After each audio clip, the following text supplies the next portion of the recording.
ఎన్నికల్లో భాగంగా యాదాద్రి భువనగిరి జిల్లా చౌటుప్పల్ పట్టణ కేంద్రంలో పలు వార్డుల్లో గడప గడపకు ప్రచారం చేస్తూ కమలం పువ్వు గుర్తుపై ఓటు వేసి తనని గెలిపించాలని ఓట్లను అభ్యర్థిస్తున్న మునుగోడు బీజేపీ పార్టీ అభ్యర్థి చెల్లమల్ల కృష్ణారెడ్డి ప్రచారంలో బీజేపీ రాష్ట్ర ఉపాధ్యక్షుడు గంగిడి మనోహర్ రెడ్డి బీజేపీ నాయకులు కార్యకర్తలు పాల్గొన్నారు.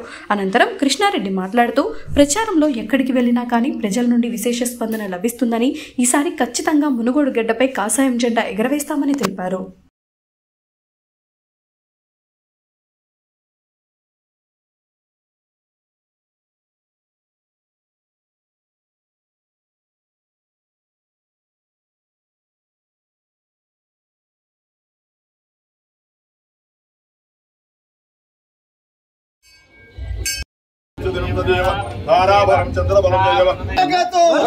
కమలం పువ్వు గుర్తుకే నరేంద్ర మోడీ గారి నాయకత్వం, కిషన్ రెడ్డి గారి నాయకత్వం.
ఈ బ్లూ బటన్ నొక్కినట్టయితే ఖచ్చితంగా రెడ్ సిగ్నల్ వస్తుంది.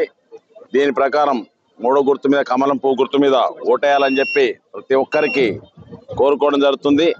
ప్రతి ఒక్క అమ్మకు, అక్కలకు, చెల్లెళ్లకు, అదేవిధంగా అన్నలు, తమ్ముళ్ళకు కూడా ఒక్కసారి అవకాశం ఇచ్చి చూడండి. ఈ మునుగోడు గడ్డ మీద పుట్టిన బిడ్డకు ఒక్కసారి అవకాశం ఇచ్చినట్టయితే ఖచ్చితంగా మార్పు తెస్తానన్న నమ్మకం నాకుంది.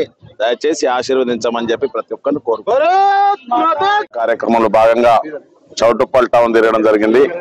ఇప్పటికి 6 వార్డులు తిరిగినాము. ఇంకా 2 వార్డులు బ్యాలెన్స్ ఉన్నాయి. గడప గడప తిరుగుతున్నాం. ప్రజాస్పందన చాలా బాగుంది. ఏంటి పోయినా అమ్మలు ఆరతి బట్టి ఖచ్చితంగా ఆశీర్వదిస్తున్నారు. అమ్మల ఆశీర్వాదంతో ఖచ్చితంగా మునుగోడు గడ్డ మీద కాషాయ జెండా ఎగరేస్తున్న నమ్మకం నాకుంది. ప్రతి ఒక్కరు కూడా అన్నా నువ్వు గెలవాలి, ఈ మునుగోడు గడ్డ మీద, ఈ గడ్డ మీద పుట్టిన బిడ్డలు గెలవాలి అనేటువంటి ప్రతి ఒక్కరు ఆశీర్వదిస్తున్నారు. వాళ్ళ ఆశీర్వాదం ప్రకారం ఖచ్చితంగా గెలుస్తారని నమ్మకం నాకుంది. భారీ మెజార్టీతోనే గెలుస్తున్నాను.